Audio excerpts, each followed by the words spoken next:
Hey,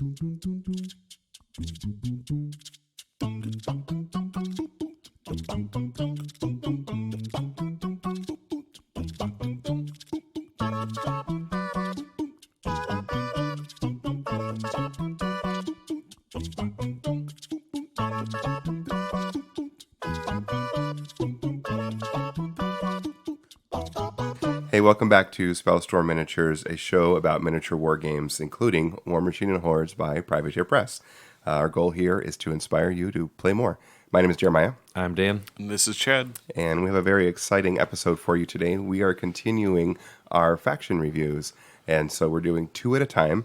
And we're choosing one War Machine faction and one Hordes faction to do, just kind of have some balance, I suppose. Mm-hmm. Hey, Chad, what are our factions we're reviewing today? Today we're talking about Protectorate of Menoth and also near and dear to my heart, Circle Orberus. Yeah, I knew you'd wanted to say that. I actually played Protectorate for a little bit, even though Caen was like my first War Machine faction I ventured into. I spent more time playing Protectorate. Okay. But that was later. Okay. All right. Well, maybe we'll draw on some of that background knowledge when we get to the reviews. So yeah, we'll see. That was Mark II, though, so we'll see. Hey, before we get there, I just wanted to check in with you guys and to see if you have played any games lately. Have you played any? How about start with some non-War Machine games? Yeah, actually, last weekend it was Sunday, not this past Sunday, but the week before. I was sitting at home doing some painting, and Judy, who plays Song of Ice and Fire, was messaging me, was asking for some paint recommendations because they're going to start getting some bottled paints because their tubes of paint are starting to dry out, and they're getting a little tired of having to constantly mix stuff every time they want to sit down and do a little painting. So I gave her some recommendations, and then she was like, "What are you up to?" I was like, "I was planning on just doing some painting today." She's like, "Well, do you want to play a game of Song of Ice and Fire?" I was like, "Yeah, sure." So we met up at Written Board, played a game, had a lot of fun. I felt like I was on the back foot for a lot of the game because she was playing this very elite unit focused free folk list with three different NCUs. It was Steer, it was Steer, Ygritte, and somebody else, I think. And every single time she placed on the NCU board, there was an influence ability. And so it just felt like there was just this constant stacking, this constant oppression of like feeling overwhelmed with free folk. And like everything in that faction is so cheap. And I just kept looking at my Stark list. I'm like, I feel like I don't know how I can win against this. Like it feels so oppressive because there's so much stuff, there's so many things, and she's been playing a lot more than I have, so she's done a lot with list building and done really good at finding a lot of the cool abilities to kind of stack on top of each other. But I was playing Starks, and I was playing this is actually like right after the 1.5 rules update, which made some adjustments to morale checks, the way you charge, and a couple of point costs for some things. And so I had Varys in my list. And it's funny because when I built the list, Varys was 4 points, and with the update, he went up to 5. But my list was originally a point down, so I didn't have to change anything. I was like, that's how good at list building I am. Nice. You could predict the future. Yeah. I felt like I was able to kind of stave off some of her oppressive NCU places early in the game because Varys's thing is that he gets 4 order tokens, and every time an enemy places on the NCU board, you can expend a token and you roll a die. On a 3-up, you can choose to cancel either the placement effect on the board or an influence effect that they use. Oh, that's very nice. So I was able to I actually got lucky, and I rolled 3 of the 4 tokens. I successfully canceled whatever it was that she was doing. And I was playing a list that was a little bit more attrition, survivability. So I was playing with Brendan Tully, the Blackfish, who does a little bit more with like morale and healing. Mm-hmm. When you use him as your leader, and he gets attached to a unit, he gives them +2 to morale, and then every time you pass a morale check, you get a heal 1 wound. And so I also had him next to Eddard Stark. I had Ed Eddard Stark's NCU, which is he gets to start with 3 order tokens, and every time a friendly unit successfully passes a morale check, you can expend a token and heal D3 wounds. No, you get to heal 2 wounds, and if they only have 1 rank left, you get to do a D3 plus 1. Wow. I think. And so there was a lot of like healing where like my Brendan Tully unit of Sworn Swords was like kept getting knocked down to like the last 6 dudes or something, and I just kept like healing them up. Like they took a lot of punishment throughout the game before they finally died. But I felt like I was constantly behind, and I felt like I wasn't really in the game very well. And Judy said that she kind of felt the opposite, is that she felt like it was a super, super close game, and it was really only through like all of the stuff that she had that she was able to actually finally kind of start overpowering me towards the end of the game. And I think my major issue actually was that I didn't get my Stark Bowman involved soon enough in the game. They were out for like about a round or 2 before they actually started doing anything. So. So I wanted to ask you a question about were you guys playing like on one of the scenarios, or was it like just a brawl? It was just a line fight. We weren't playing any of the scenarios because neither one of us have played any scenarios. Oh, okay. So we were just doing a line fight, which is like technically not really a game. Yeah. But whatever. It Yeah. was still good. Like I've still only played like half a dozen games of Ice and Fire. So Okay. I'm still really new to trying to figure it all out. And, Yeah. See, when Wes and I first started playing, we got right into playing the scenarios. Yeah. And part of it is we like playing campaigns, which is why we have a Frostgrave campaign that's kind of on hiatus at the moment. But Yeah. but we can jump right back in, right? And so when I played Judy last month, it was just a free for all and a line fight or whatever, and I'm, and it was fun. And she had a very strong list, and she knew her list, way better than I knew my list. But I love scenario play so much, and so I felt that was kind of lacking. And so I told her, next time we play that we'll play scenario. Yeah, and I hadn't played this list before, but there's a lot of I feel like there's a lot of really interesting little things in there. Like I actually put Rob Stark in the list attached to a unit of Umber Berserkers, and he gives them +1 speed, and they're actually normally speed 6, so then they go up to speed 7, and they just fly across the board, and they're amazing. a terrifying unit. And Judy was like, holy crap, get away. Yeah. Yeah. And then I had another unit of Umber Berserkers that had Ruse Bolton attached to it. So their cool thing is when you charge a unit successfully, you make the defending unit panicked. And then when his thing also is when an enemy unit engaged with this unit fails a morale check, you get to heal 2 wounds in the unit. And so the idea, the Stark Sworn Swords hurt themselves. You can get critical blows and a +1 to hit on your attack rolls. But then at the end of the attack, unless you have 1 rank remaining, you take D3 wounds. Yeah. So they hurt themselves. The Umber Berserkers get better. They get more attack dice as there are fewer ranks. So the idea of the list is to play with this dangerous, using my troops as a resource, but keeping them healed to the point that they don't hurt themselves and then get wiped off the table. Yeah. So I love those kind of finesse things like that. Yeah. And the Sworn Swords did exactly that. Like I can't tell you how many times Judy knocked out an entire rank, got me down to 1 rank. And I was like, oh, pass my morale check, heal a point. Oh, I'm going to expend this token from Ned Stark over here. I'm going to roll D3 +1. Oh, I healed 3 more guys, 4 more dudes. You just didn't kill anybody that time. Yeah.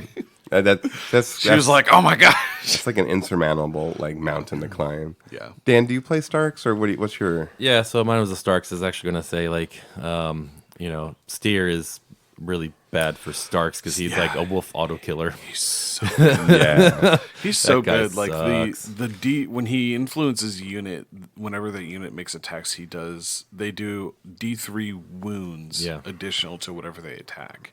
And I swear to you, it certainly felt like every time Judy rolled that D3, it was a 3, and I was like 3 wounds on top of 6 hits, and you're just like, holy crap. Yeah. Yeah, I just need to get some more games of it, but Yeah. like that's why I like Catelyn Stark with the Berserkers personally, because if she's on them, they're just rolling their max anyway. Yeah. So you could have a full dude, and they're just throwing so much dice. It's insane. Yeah, they throw 10 rolls all the time, and Yeah. yeah, it's pretty good. So before we leave this, this game, one of the things that I love about miniatures is finding multiple reasons for the miniatures, and that's actually one of the reasons why I got into the Free Folk Army, because I knew that I could use some of those models in D&D campaigns and things like that, right? Yeah, they make great And like so- brigands and stuff like that. Exactly. Well, you guys are familiar with Osprey Publishing. They're the ones that put out like Gaslands Refueled and Okay. Frostgrave and things like that. Well, there's a game that I was looking at called Ragnarok, and it uses a different kind of. I think it uses a combination of like cards and dice. I really haven't. I flipped through the rules once or twice, but I was looking at the theme, like the feel of that game, and some of the models that are in Song of Ice and Fire would really work for that. And so I'm thinking about putting together a little war band and trying out that rule set. Yeah. I got on clearance, so Nice. it was. I'm just a nerd for rules and Yeah. Well, miniatures. So I know that if we ever get back into my D&D campaign, I can always just use my Stark Sworn Swords, as they make really good city guardsmen. Yep. Yeah. They're Perfect. pretty standard. So yeah. So that's I love that stuff. So hey, I didn't get I got a game in of Monpok. Nice. I want to talk about. So we Oz, we've been collecting the different things for both agendas, and so but we don't get a lot of 2 monster games in, and so we actually got a 2 monster game in last night. I was running Gorgadra and Gorgadraton, and Oz was running Defender X and White Dijon. okay. And the White Dijon model is pretty cool looking. It's a good looking model. So Every time I see his name, I can't help but think of Dijon mustard. So I just think of white Dijon, white mustard. yeah, I want someone to paint him yellow, like a Dijon mustard yellow or something. But it was awesome. We have a fair amount of buildings now too. And so when we set up the board, it looks fun and exciting, That's one of the things I And- really like about it is the 3D feel element of the city. It just looks really cool. Destroying Yeah. buildings and Yeah. everything. Yep. So, but Oz, as per usual, knows how to out monster me. So he threw my monster like all the way across the board and destroyed 2, buildings at the same time, and made me take like 1 million damage, and Yep. and so so it was a hard battle actually. And the one thing that I was able to do better than him though was I was able to use my units for more effectiveness. So I had one of those little chomper guys that reduce an enemy model defense, Yeah. and then I was able to combine melee a couple times to get some of his get the White Dijon down, Yeah. some damage, and then when I think it was Gorgadrachon, when he goes to hyper, he has a multi attack on his blast, and it does super damage, and so that actually, and I happened to be in the right spot to hit both of his monsters. Ooh. And then you could do it up to 2 times, so I was able to get both of his monsters and a unit, and so that really helped me. And then we get all the way down till it's 1-on-1 monster now with our units, and I'm on my last. I push myself through some fiery terrain. I walk through it, and then I do a sidestep to get me close to him, which puts me down to my last life.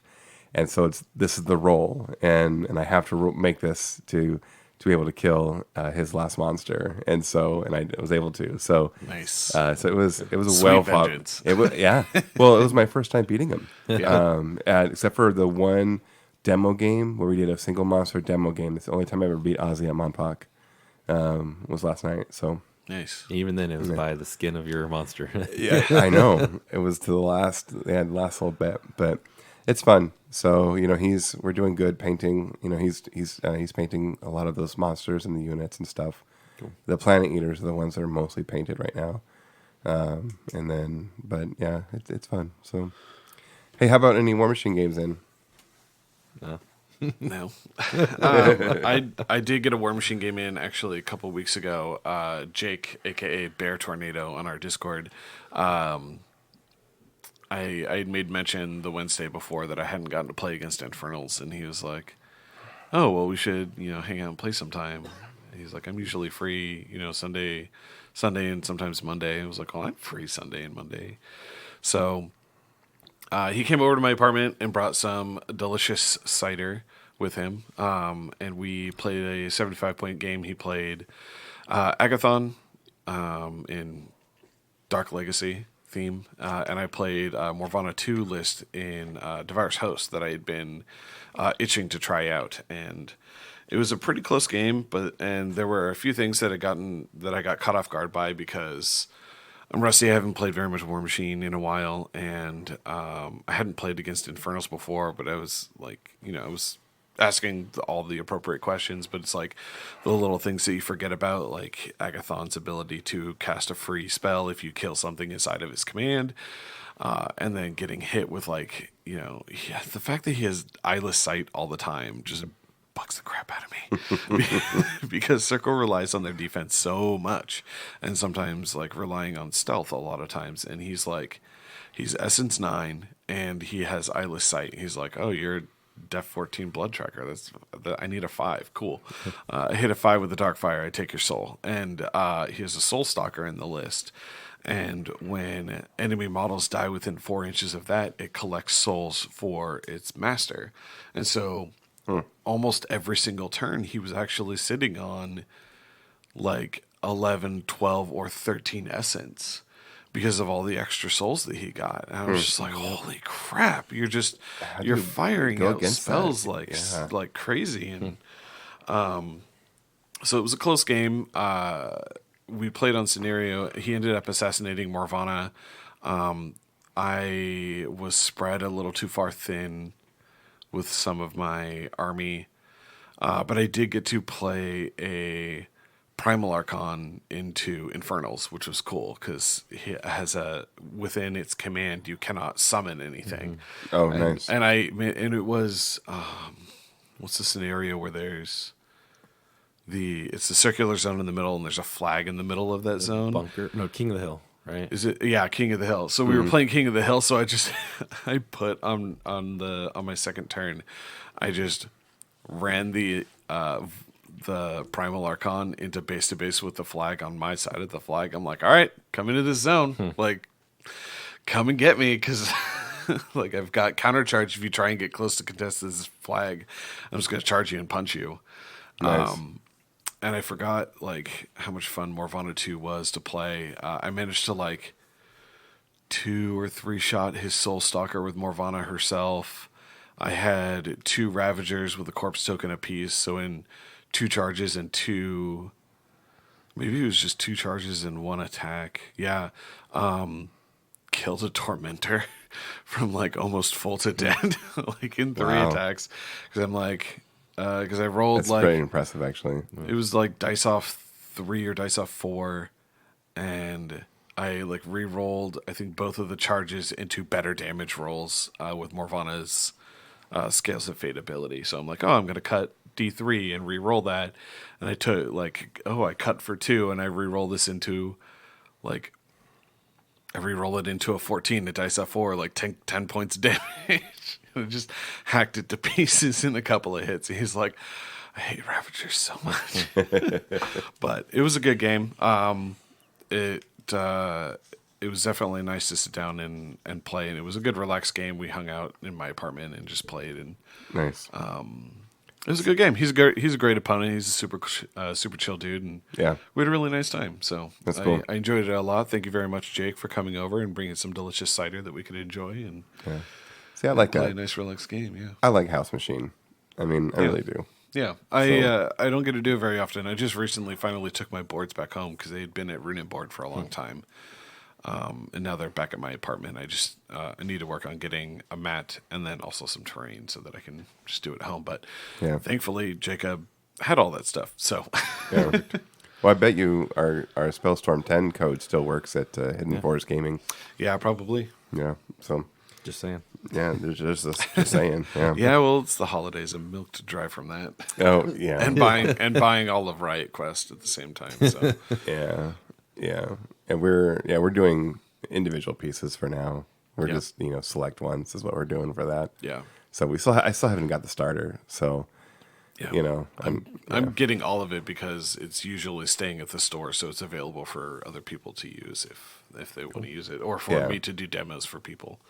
yeah, which I think is awesome. Yeah. So that's a great way to get people playing and stuff. Yeah. Hey, so why don't we get to our on topic here? We're doing not that we're off topic, but let's get to our topic. Maybe is what I want to say. But we're doing faction reviews, and we're doing them a little bit differently than maybe other folks would. And so we basically have 3 questions that we want to answer. We want to ask and answer. The first one is, if you were to pick up this faction, which warlock or warcaster would you want to play with first? So that's the first question. The second question would be, if what theme force looks most interesting to you in each respective faction, and then the third question is, and probably the question that gets most people into any faction is, which model would you want to paint the most? And so I just thought we would just kind of have a round table, and maybe we'll start with the Protectorate of Menoth, and we'll just do just like kind of how we did last time when we talked about Signar and Trollbloods. So any of you want to start on which warcaster you would that you would want to start with? Dan, you want to go ahead? Sure. Yeah. Might as well. So it's kind of funny because I own a lot of Protectorate, but I haven't played any of it. Right? They just look interesting.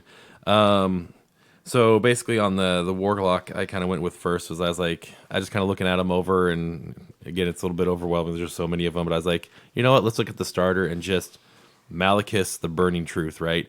Just the fire guy, burn the heathens. That seems very Protectorate-y. Yeah. to Okay, me. nice. So that one's in the Mark III battle box. Correct. Yeah. Okay. Yeah. Yeah. Right on. Yeah, I was doing the same kind of thing, right? I was looking through War Machine University, just clicking on the different warcasters, and part of it was I was very interested in I chose Cyrenia, and part of it was I really liked her sculpt. I thought there was a lot of action there. Yeah. With her holding the banner and with the big old sword in the other hand. And that's really what drew me to her. So I kept looking at other warlocks, and I was like, I can't just pick this based on the sculpt. I mean, I really can, but I wanted, Totally can. But I kept getting drawn back to her, and I started looking her over, and she has a nice kit. She has a nice, nice list of spells, but she's also a battle plan warlock or warcaster. And I don't know what it is, but I love warcasters that have battle plans. I just feel like there's a little extra tools that they could bring out every now and then. Yeah. And I really appreciate that. So It's one of those things of I think you notice it a lot more in. I feel like you notice it a lot more in hordes, but there's a lot of times where you want your warcaster or warlock to be doing stuff every single turn. Mm-hmm. The battle plans are a nice way if maybe they're not quite in a position to do something personally to get involved in the fight. The battle plans are a great way to help get your army there and still feel like you're doing something. Throw a battle plan out, maybe cycle an upkeep or something like that. Or and with Protectorate, a lot of Protectorate's casters are very kind of mid to backline because they're more about they're not the forefront leading type faction. You have the Severiuses, and even Krios 1, people kind of want to get him forward, and you have to remember, he's like a 14, 15. Those are old man stats. Those are mid to backline stats. Those are not frontline stats. And and the battle plans are a great way to feel like you're still doing something, whereas like Yeah. a lot of other casters are kind of like, I upkeep my spells and maybe toss a spell out or something, and a little more boring. Which Protectorate can kind of be like that. But do you know? Oh, go ahead. Finish what you were. Oh, I was just gonna say I've never played Protectorate, Yeah. and so like I don't have that feel for it, you know. Yeah. But I love what you're saying, Yeah. Because I do want to feel like I'm involved. So, Yeah. but That go was one of the reasons why I stopped playing Protectorate after a little while. When I used to play them competitively back in Mark II, is like I just felt like my caster wasn't really doing very much because so many of them have such old man stats. You're like, I don't want to do too much because then I'll fall over dead, but I got to do something. But do you guys know how you can tell who the important people are in Protectorate? Kind of from a fluff standpoint. they have spikier bits on their shoulders. I don't know. The bigger the hat, and if you don't touch the ground, that's how you're more important. Like, look at Harbinger. Oh, the bigger The the super hat. important people have the really big hats, and they're not touching the ground. So that's how you know they're important in the church. So monks in are the Church very of not Nineveh. important. Yeah. Kinky monks are like, So, relative to that, this guy had the warcaster that I picked has a big hat and is also not touching the ground because he's standing on some dudes. I picked Severius too, Hierarch Severius as my warcaster because I remember the beginning of the transition of moving into Mark III and looking at his card and stuff and being so blown away by the fact that he gives his entire battle group vision. What is it? It's called oracular vision. So if they have a focus on them once per round, if they have a focus on them and they would suffer a damage roll, you can spend the focus to negate the damage. And so it's just constant vision on his entire battle group, which is nice because he's also an 8 focus caster.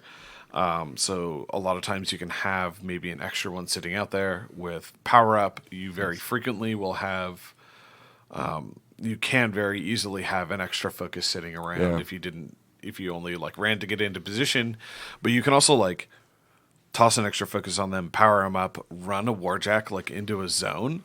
And you're like, cool, your first attack to try and remove me from this scenario element is not going to do anything.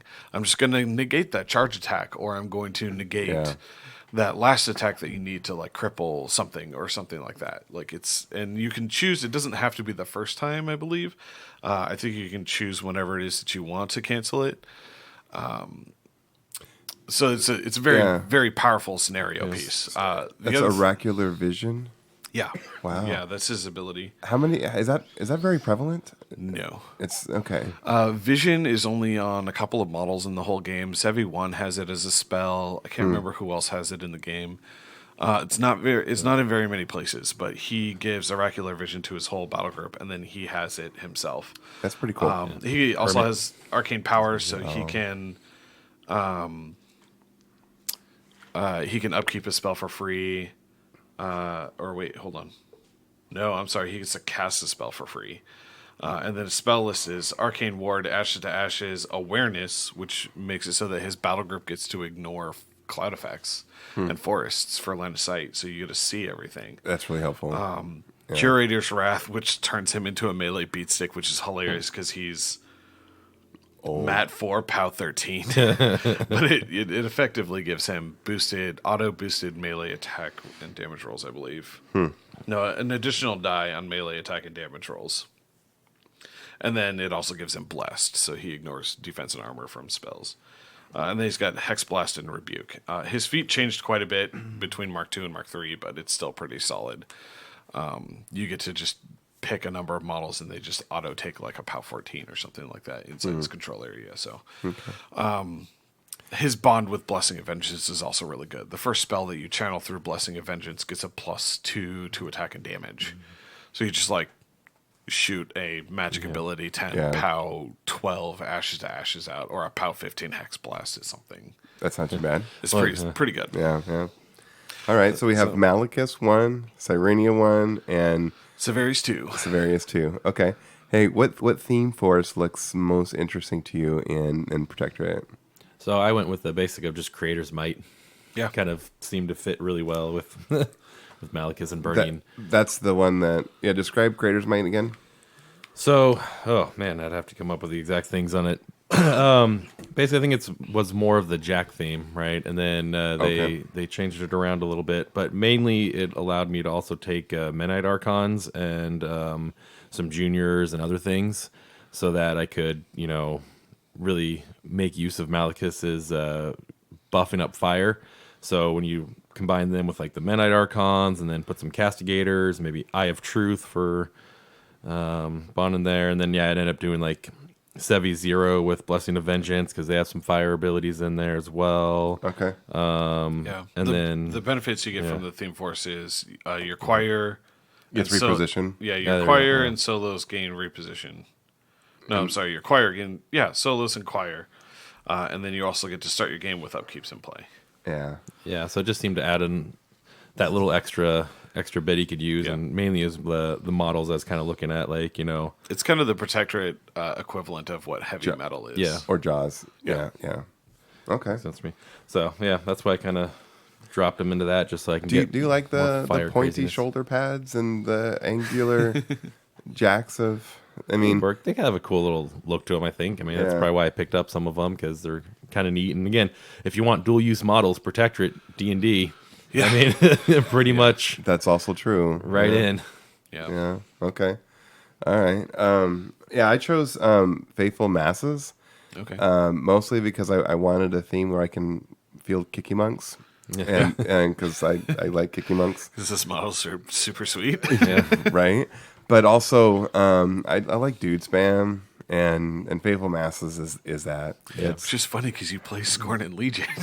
I know, but okay, that's very true. But in every other Yeah, I know. You know- Free Folk and Nurgle are both very yeah, infantry focused. and my Skaven army Yeah. and my Imperial Yeah. Guard army, Those are and when I played definitely Khador, swarm I armies. love the Winter's Guard, Yeah. So in general, I like the dude spam stuff. So I was like, so if I were to play, that's where I would go, and be able to field kicky monks at full FA. Nice. Yeah. Well, I also chose Faithful Masses because you get to play for two different reasons. One of them is you get to play one of the sweetest Protectorate units, which is Iterate Skirmishers, like one of the best shooting units in the game. Yeah. But then you also get to play with the Midnight Archons, and the whole kind of idea of Faithful Masses is like, you hurt my dudes get mad, and then we hit you harder. And so that was kind of like what I built my list around. I don't know if either of you guys.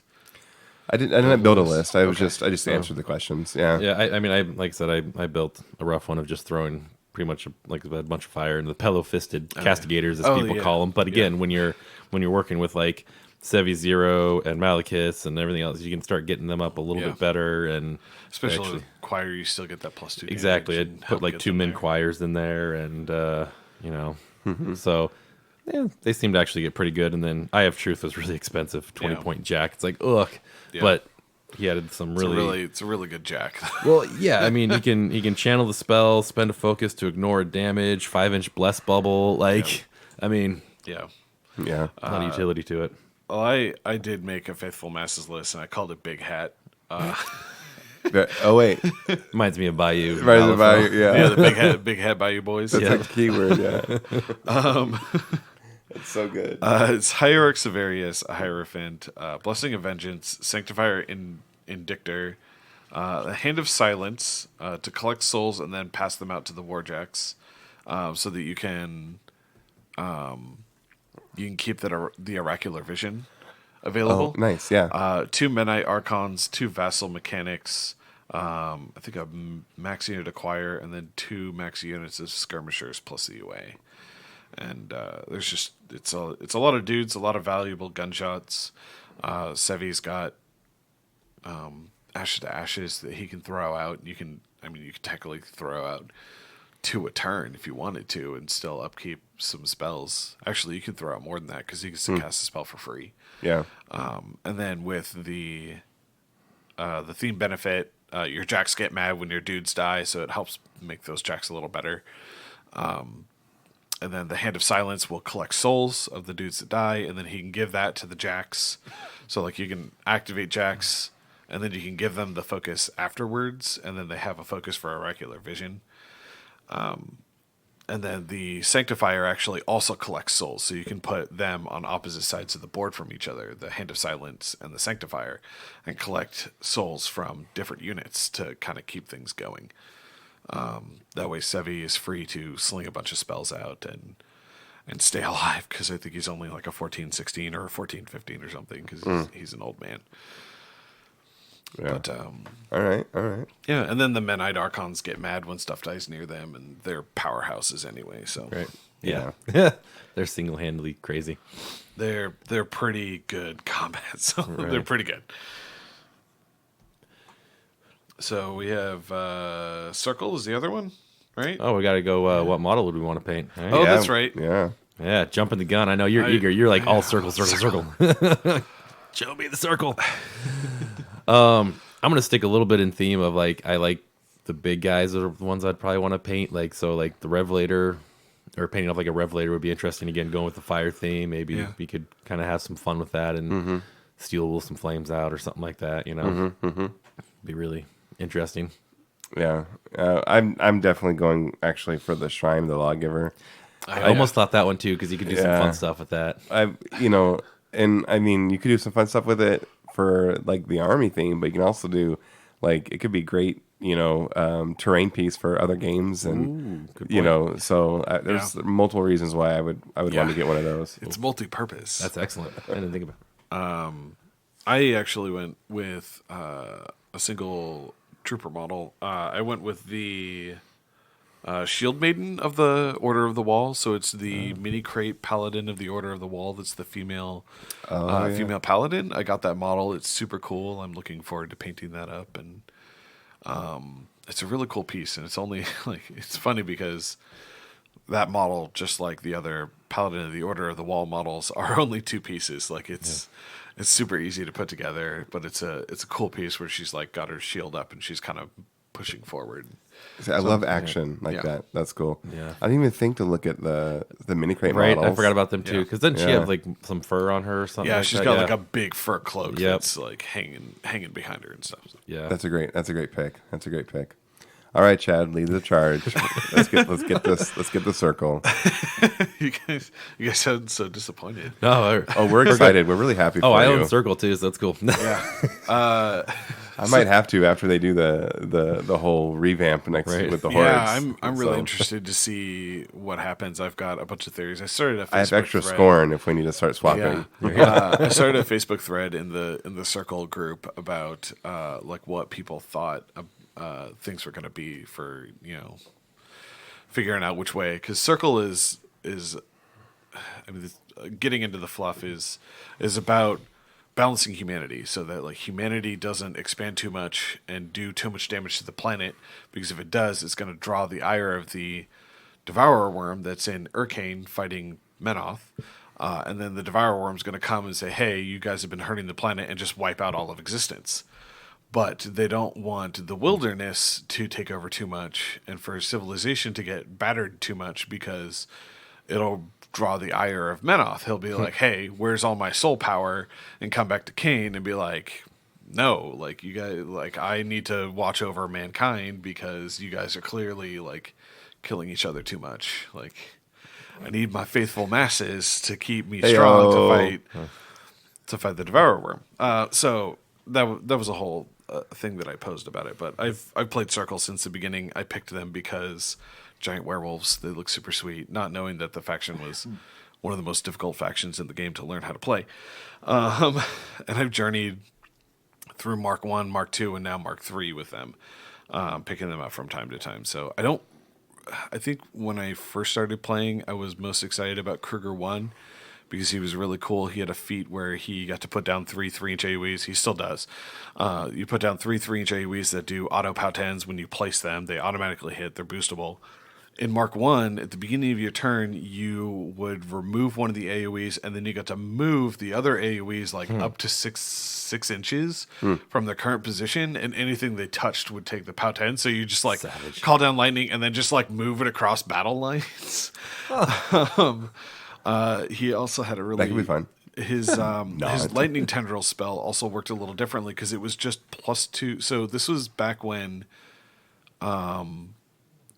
reach was Oh yeah. the way that you distinguished that it had 2-inch melee. Yeah. And he gave plus 2 inches of melee, and it would stack on top of reach.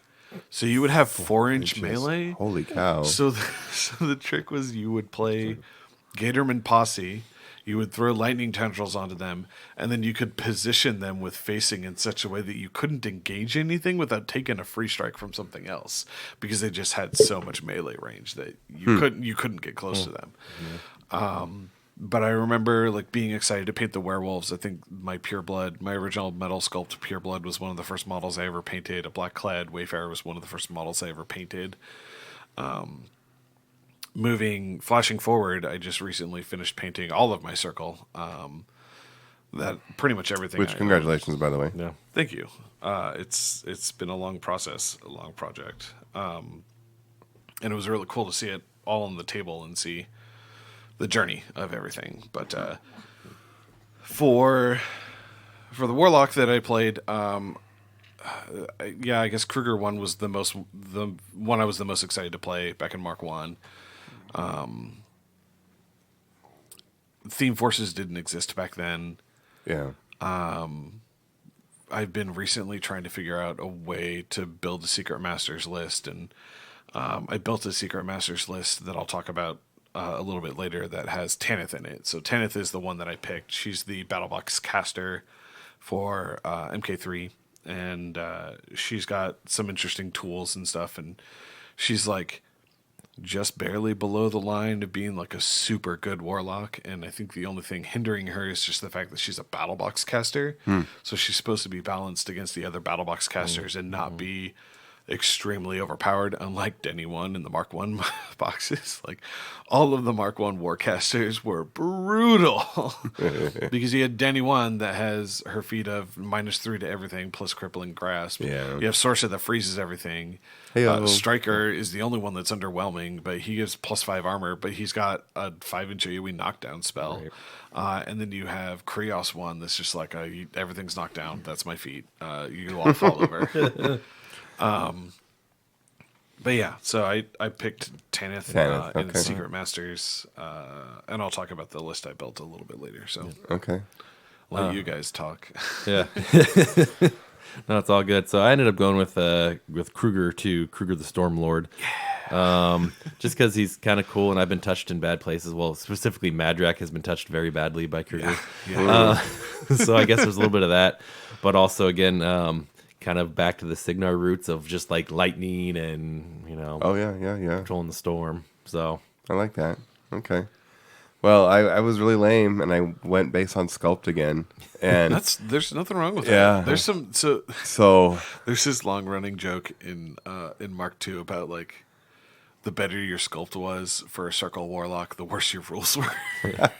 well, perfect. Then I probably have the worst one ever. No. If I were to play Circle, the warlock I would start with first would be Baldur 2. Yeah. Because of his big old sword. Oh, my goodness. I just want to cut things down with that. Yep. And trees just... Yeah.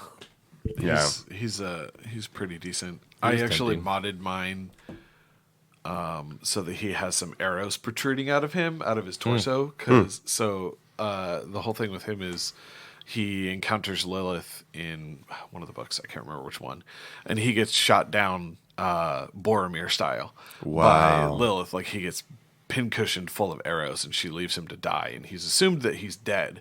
And Megalith actually like steps over him and starts. So Megalith is his character war beast. That's a Wold Warden that he took special care in. Actually has some living growth in him as opposed to just the regular cut logs and stuff like that, like the normal wardens. Yeah. So Megalith actually steps over him and starts growing his roots around him to try and slowly Groot heal him. style. yeah, I was just gonna say it's like Stone Groot. And then I am Megalith. I think it was in the Gargantuans Megalith? book. Yeah. In the Gargantuans book, he wakes up. Like Grail goes to pay his respects to where Baldur fell, because it is still like the sacred ground. Like there are these other stones and other constructs that like actually moved to the area and were protecting where Balder fell. And Balder gets up and he's like, "Wait, what?" And Balder, like, his essence had like fused with, or had fused with Cain, and he saw the devourer worm and got sent back to complete a task. And so his body is actually like deteriorating while he's on Cain, which is the reason why he gains the worm tokens in his rules and takes damage for how many worm tokens he has, but he gets more strength. He gets +1 strength for every worm token he has. So I love when they do stuff like that. When they take something that's in the story and they give it and make a mechanic in the game. Yeah. And then it, that just warms my heart. Yeah. So The more you know. all right, so we have Tanith, we have Kruger 2, Yep. and we have Balder 2. Yep. Okay, and theme choice, that theme that looks most interesting? I picked Secret Masters, so would. Yeah, I have a feeling we're all about the same. I went Secret Masters. Oh, really? No, What? I went with Bones. Oh, yeah. Uh-huh. Bones of Orboros. That's the. Balder's list, man. I mean, I love. I mean, werewolves are cool and all, but like, I love the stone, the construct idea. Yeah. Like, if I were to play Circle, I would just play constructs. That's it. Yeah. As much construct as I possibly could. So I'm such a nerd. But so anyway, so that's my I thought pick. you'd want to bring in your minions. Well, I mean, I would. I mean, that sounds fine. But like, but I'm trying to I'm really trying to get into this like feeling of Circle, All right. and just make all the stones highlight, glow, and I mean that'd be so much fun. It's such a pain in the butt. Oh, my Oh, I know it is. I know it is. Having recently finished painting my Well of Orboros, my Right. second megalith, like the other constructs that I had earlier this year. Yeah, but like, yeah. Anyway, that's my pick. So Yeah. So you guys are the Secret Masters guys. So let's talk about this. Why don't you guys banter? I want to hear about this. Well, so the Tanith list that I made, I've been playing around with it, and actually last week the December dynamic update went out, and they added the Minions battle engines available into this list, which weren't available before. So, Well, what does Secret Masters give you? yeah, so Secret Masters allows you to take any number of minions, solos, or units, as opposed to just a single one, and then it gives all of your black clad models sack pawn for minions, troopers. So most of the warlocks in Circle, with the exception of a handful, are black clad. So almost everything could play in this theme force. The exceptions are Wormwood and the 2 Chromax, and Grail. Grail is a Wolfsworn. He can't play in this one, which is, his story is funny. His story is actually kind of boring. Funny, not funny. It's kind of funny because it's kind of funny because it's boring, because he was raised to be a Wolfsworn. He was going to be a Wolves of Orboros because it was like family tradition.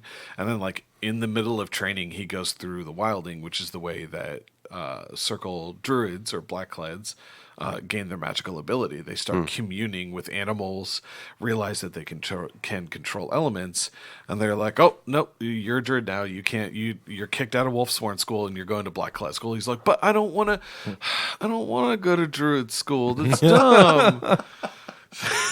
So it's kind of funny, but also kind of like lame at the same time. Yeah. Oh man.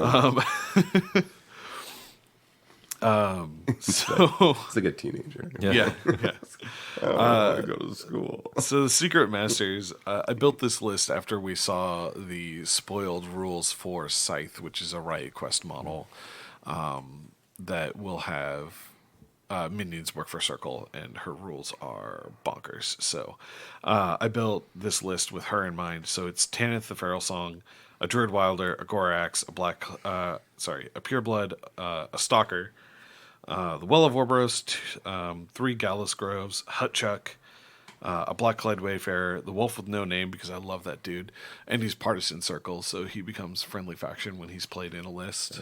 Nice. Scythe, a unit of Shifting Stones, a unit of Druids plus UA, get him in Boker and Bogtrog Shamblers, and then a full unit of Croak Raiders. So Tanith has Affliction, which gives a enemy unit -2 defense, and if you fail to break armor, you do an auto point. So it's an offensive debuff, so it helps the accuracy of like all of the minion stuff in there. Yeah. The tough part with Secret Masters is that pretty much any friendly buff is friendly faction, and the theme force doesn't make the minions friendly faction like it does in the Scorn theme. And so you want to play somebody that can buff your dudes, but you also want to play a bunch of minions. So it's this tough balance. And that's why Tanith fits right in there. I feel like Tanith fits in there better than just about any other Circle Warlock. I think the only other one that really fits into it better is Kruger 2, partially because he doesn't have any upkeeps. He's just good. He has a good way to keep his troops alive with his Windstorm spell. It used to be called Stormwall, and I keep wanting to call it Stormwall, but it's not Stormwall anymore. And TK. I Helps. love Yep. TK.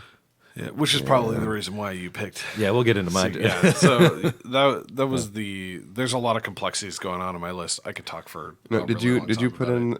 No, wait, hold on. You can put in the minion battle engine.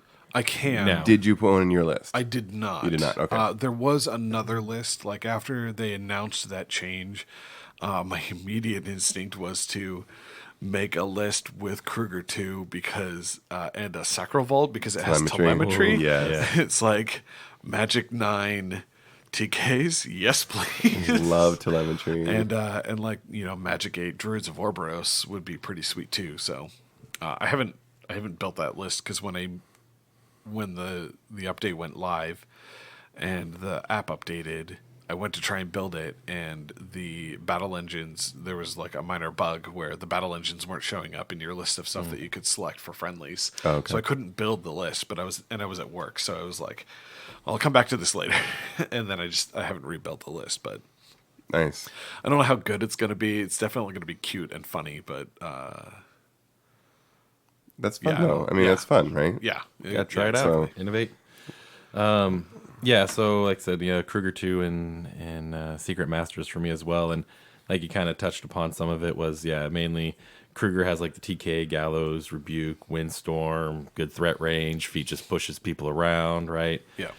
So I went with Kruger 2, then Druid Wilder, because again, that's attachment to have.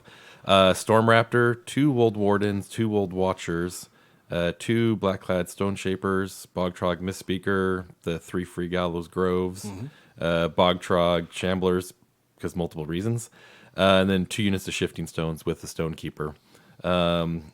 Mainly just because in some of like Trolls and like really even Signar, I can't necessarily get this control-y. Yeah. So I just had fun with like between the Gallows Groves having Entropic Force, they can channel, they can the stones can move them, right? Can No. the stones can't move No, them? they have a All right, special bummer. rule. Yeah, they have a special rule called Strange Growth, which means Okay. they can only be placed by their own ability. Okay, I wasn't too sure, but And they do have Prowl too, so you can Yeah. you can drop them into a forest and then they have Stealth. right, so they're Because kind a of tree in the woods looks like a tree in the woods. Yeah. So they were kind of cool, Then the stones and the stones obviously for moving around, the healing, fury management, Yeah. Wilder for fury management, and also healing the Storm Raptor who gets some nice Okay. stuff from them, right? I missed you had a Storm Raptor yeah. in the list, and I just heard all the constructs. I was like, why do you have a Wilder in that Yeah, list? yeah. I would honestly, I would swap a Wilder for a Blackclad instead. Okay. See, I don't know these things. Yeah. There you go. Because so the Wilder used to be different, and the way that it works now is it just removes 1 fury from any living war beast around it. Okay. So it only knocks 1 off, but she upkeeps a spell. But Kruger 2 doesn't have any upkeeps except for Rebuke. But Yeah, then you don't have to worry about that one so much. Yeah. And then you got the stones for healing and Yeah. stuff. So, and then obviously, the Shambler and all the Shamblers, you can sack pawn them, right? Mm-hmm. So that's the fun part there. And then when I was looking at the Wold Watcher could pretty much kill a Shambler and then like pop a forest, right? So you can almost make your own little forest Oh, nice. wall for a turn if you need to. That's like, hey, I need Yeah. some extra force for cover. Pop, pop. Yeah, they have fertilizer on their fists and their gun. So when That's, you Yeah. that's when some you serious control-y stuff Cup going on something, there. Right. Yeah. So yeah, all of a sudden I kill my own shamblers, and I'm just like, man, whatever. Gives me a little Yeah. bit of protection for some time there. And then yeah, again, just with the Storm Raptor between its flying high, right, and then Windstorm, they'll stack, right? yeah. Yeah. So It's two then different abilities. I'm just kind of like, all right, you have what, like a -8 to attack me. Have fun. Oh, wow. So Yeah. go ahead and hit my Colossal with ranged weapons. Yeah. You're probably gonna have to be like 4 inches away for most people, right? Yeah. So, and not to just, yeah, I've been touched badly by the Storm Raptor too. Yeah, but So- yeah. See, I have a hard time putting the Storm Raptor into a list. Honestly, I have a hard time putting any Gargantuan or Colossal into a list just because that many points stuck Yeah. in one place. It is, and I kind of looked at that a little differently, but I was It again, is- not really knowing Circle Yeah. or kind of how to get around some Yeah. stuff. I Yeah, just thought it is a it's- very effective list. Yeah. It is a very effective piece, and having it with Kruger too, and upping his electrical gun. exactly. That's just it. Is you can kind of make them stronger, and then it has the auto hitting and far reaching. So Yeah. Anyway, that's the fun little Circle list I put together. I like that. I like that. So I feel like next time we do these faction reviews, maybe I should make lists. Yeah. I haven't because I've just been answering the questions. I really haven't really built a list to play them in, Yeah. but maybe I should. So because I kind of like what you guys are doing here. It's a good exercise. So Well, and What- Bones of Ouroboros is pretty interesting too. There's really a couple of casters that works really, really well in that theme. Because Yeah. Balder has elemental mastery, so all of your constructs get to run. They get to charge, slam, trample for free. see, I love that. They don't get to run for free, but that's fine. Yeah. And then he can also heal them. So that's one of the big things with Circle is that normally warlocks can heal a war beast in their battle group 1 fury for 1 point, unless you're a construct. Constructs Right. can't be healed unless you have a special rule. So the 2 Balders are the only ones that can actually heal them normally, like it's a regular war beast, because they have a special rule that says that they can. They can also do it to living war beasts. It's just that they get to do it to constructs. And then Bradigus has repair. Okay. So Bradigus can actually repair constructs. So those are the only 3 warlocks in all of Circle that can actually heal their own constructs. Otherwise, you have to use shifting stones to remove damage from them. Okay. But the Bones of Ouroboros list lets you heal off of your constructs anyway. So Yeah. it's super good, especially if like something gets knocked out. You're like, oh, I'm just gonna heal that spirit up, and now my Wold Weird's gonna shoot you to death. So Well, hey, before we leave this, what model are you most interested in painting? I kind of went with, again, going to the big. Either I was a little bit torn between the Storm Raptor because you could just have some fun with it, but I've kind of looking at the Well actually, and again, just maybe being able to put some touches and effects and all the water effects and everything else going on with it, and Yeah. And you're good with water effects. yeah, well, thanks. I don't know because I've painted everything now. Yeah, I know. I don't It's know a what I hard- was most. Which one would excited you to- want to repaint? Oh, good way to phrase that. Yeah. That's tough because most of the thing. So actually, I guess Morvana 2 is like one of the only warlocks. So I recently painted a second Chromac 1 so that it fit my color scheme for my Tharn. Because when I originally painted it, I didn't have a scheme in mind. I had bought a second Kruger 2 so that I could paint it in my actual color scheme, as opposed to the other one. Morvana 2 is the only one that I haven't, that doesn't fit with everything else. Everything else has been painted in my color scheme, but my Morvana 2 was painted by somebody else that used to be in our community that's not part of it anymore. And I wanted him to paint it because he was a very talented painter, and I wanted the model to do justice because Yeah. Morvana 2, Kruger 2, and Grail are probably my 3 favorite warlocks in all of Circle. Yeah, so you want them to look Grail, good. Grail because I love the Dark Horse. Grail. He's really interesting. Morvana 2 is really good, and I played her a lot in Mark 2. And Kruger 2 has just been one of the strongest warlocks in Circle for the longest time, like pretty much since he came out. Like he's been so good. So I mean, it'd be fun to actually go back and paint Morvana 2 myself. She's a really cool piece. riding side saddle on the goat.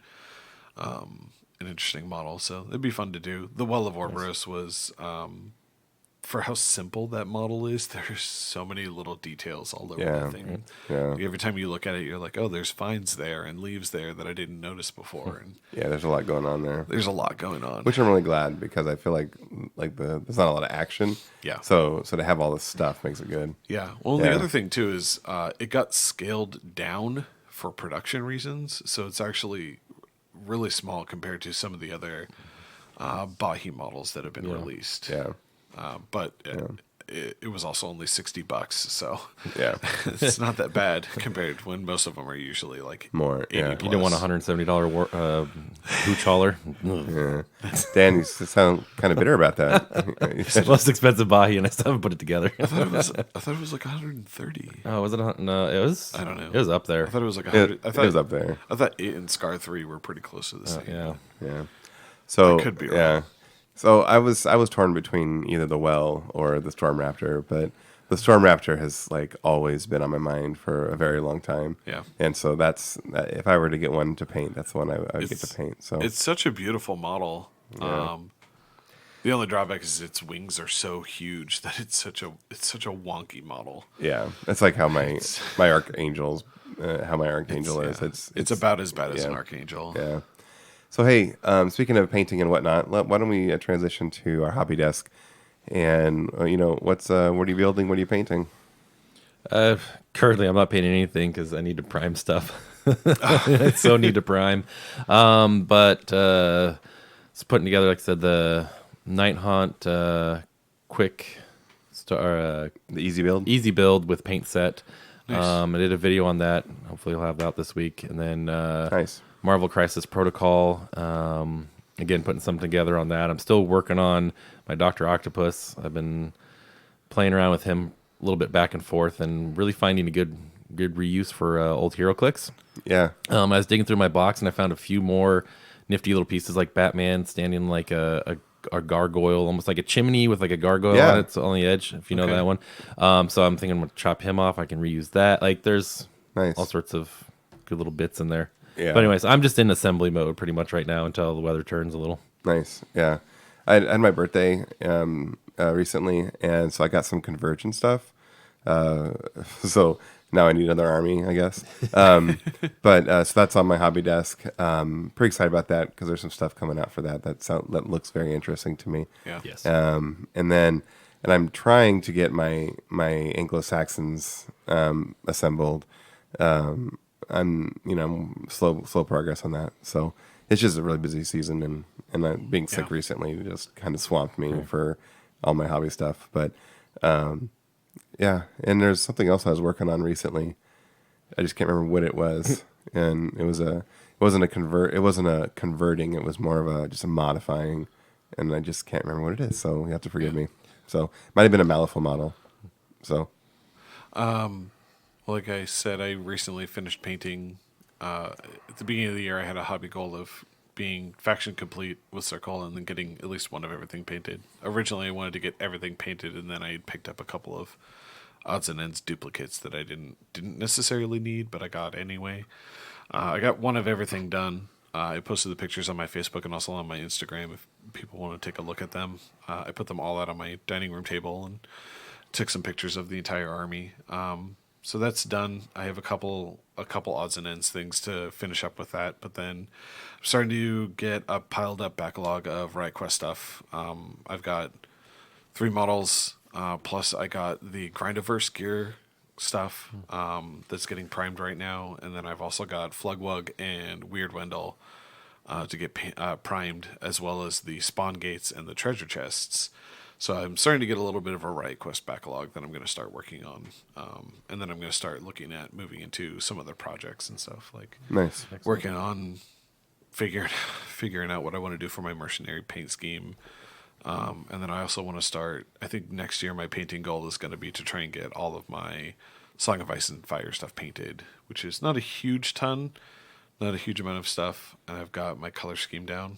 I have Nice. one unit of Stark's Worn Swords that I painted up that I really like the way the color scheme came together. And I painted Grey Wind and Robb Stark So and they look pretty good. So I'm excited to get working on those and get those hopefully fully painted by the end of next year. Cool. Hey, so I don't know if if you guys celebrate or whatever, but we're recording a couple of days before Christmas, and just want to throw in a bonus question for you. If you were to wake up Christmas morning and find something under the tree or in your stocking, what one thing would that be? More time. More time. Just a box full of time. Oh my goodness. Especially wrapped just for you. Exactly. I like that. Crack open a jar of time. Oh, wait. I just thought about that. It could actually be the herb time. Yeah, THYME. Yeah, don't. I'll get you some of that for Christmas. Yeah. I got you. Thanks. I'll go to Penzies. I'll get the nice kind. But realistic, I think what I've been eyeing is some new brushes. Actually, I need to refurb some of my older ones. But Nice. as I've been painting more, I'm like, maybe I should kind of invest in some better Yeah. brushes or more brushes of the sizes I use quite often or something like that. So, Nice. Okay. All right. I put some paints on my Christmas list, so I'm hoping to get some of those because all of the models I want I've pre-ordered through the store. So Yeah. and my family's not really gamers at all, and so trying to explain even specifically like look for this thing is kind of a giant chore. And so I just stopped putting miniature stuff on Yeah. my Christmas list a long time ago, and I just kind of accepted the fact that I'm going to have to spend all my own money on all that. Yeah. Yeah. I don't know. I'm hoping for some paints, Nice. or even just like a gift card for the shop so that I can pay for like my upcoming pre-orders and stuff that are coming up. Because Cool. at least we get a little bit of a break in March where there's just the gear expansion and not a bunch of other models coming out. But Yeah. I was thinking about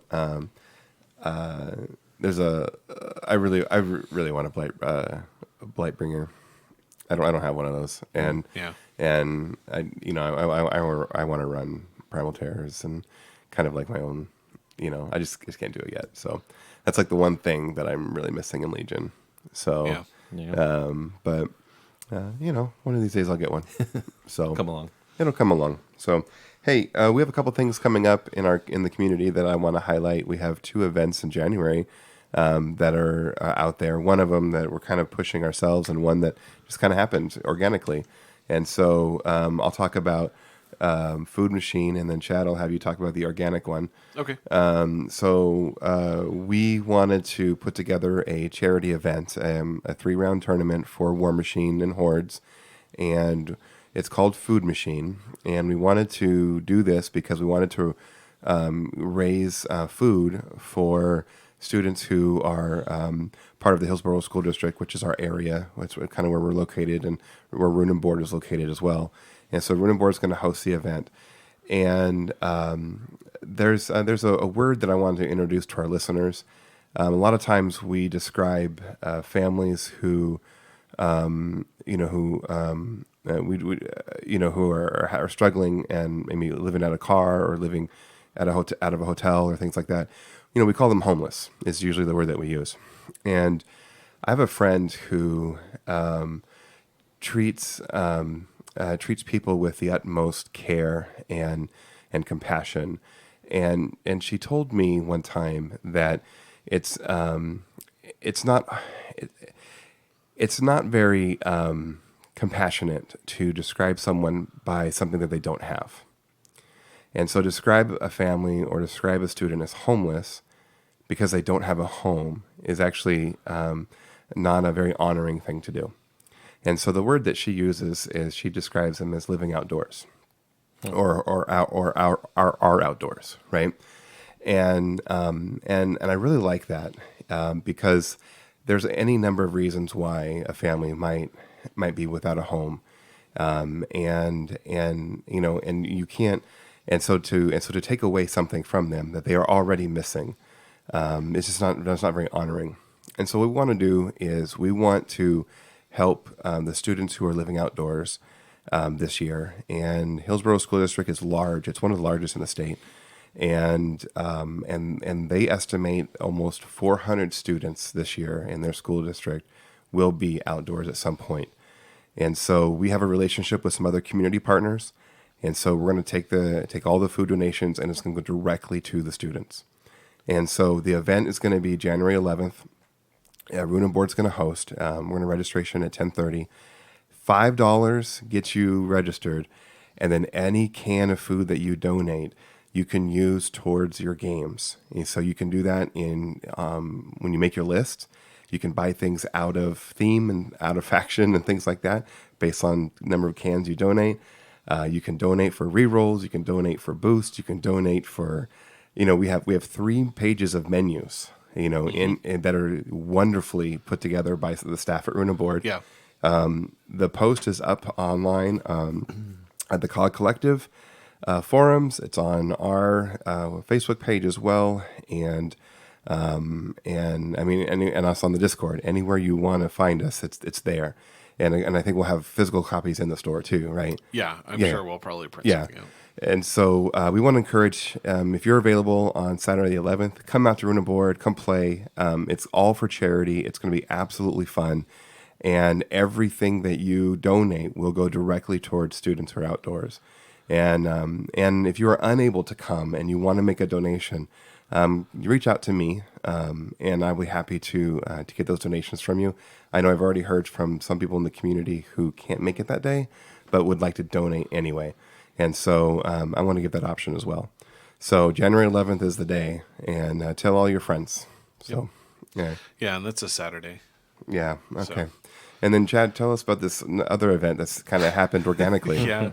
For people who may not know, I work at Runa Board, and part of my job is event organization, which is why I worked with Jeremiah for the food machine and everything, and partner and kind of bridge the gap for that partnership. But Remy, Jeremy Brookshire, who goes by Remy, one of our players in the community who also plays Song of Ice and Fire, his birthday is in January, and Judy's birthday is also in January, and so they were going to partner up and do kind of like a birthday tournament. Is kind of what originally they were talking about in the Discord, and they were talking about possibly doing it at Runa Board, and Remy was like, well, I just need to talk to Nick about it. I'm like, I'm already in here. I'm just going to talk to you about this and get it organized and figure it out. So I was chatting with him a little bit in the Discord about it, and decided to do kind of an open play instead of a tournament, since a lot of us are still not used to the tournament game of Song of Ice and Fire,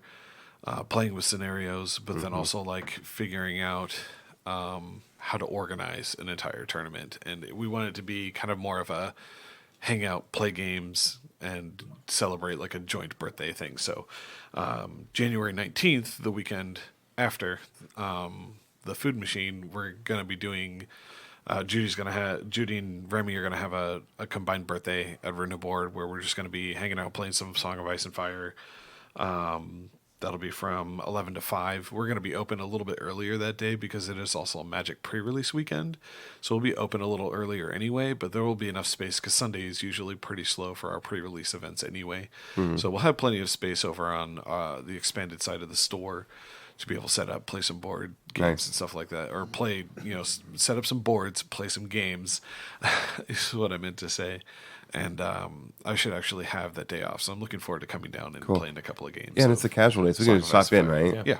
Yeah, that's something that sounds like a lot of fun. Don't feel pressured to be there like right at 11 when it's supposed to start. Like if you can't make it till a little bit later because you want to have a late brunch or something. If you have other stuff going on in the morning, feel free to stop by. I believe Judy is going to be making either cake or cupcakes. So she's a phenomenal baker. And so I'm looking forward to that. Yeah. So yeah. Well, thanks, and I'm looking forward to that too. And I'm glad to have an event on the calendar for that game. Because all of us have been playing that casually without any sort of organization. So I want to thank you guys for the conversation today. I thought today was a great episode, and want to wish you all happy holidays and happy New Year. When we come back to our next episode, we'll kind of do a year in review and kind of set goals for next year, and looking forward to that. If you like what we do, just drop us a line. Let us know. You can get on board. We have a Facebook page and we have a Facebook painting group. If you want to join there, we have a Discord server. If you want to get on the conversation there, a lot happens there, honestly, on the Discord server. Yeah. But another way that you can help us is just by telling your friends, and you can leave us positive reviews wherever you listen to your podcasts. So until next time, have a good one.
Bye.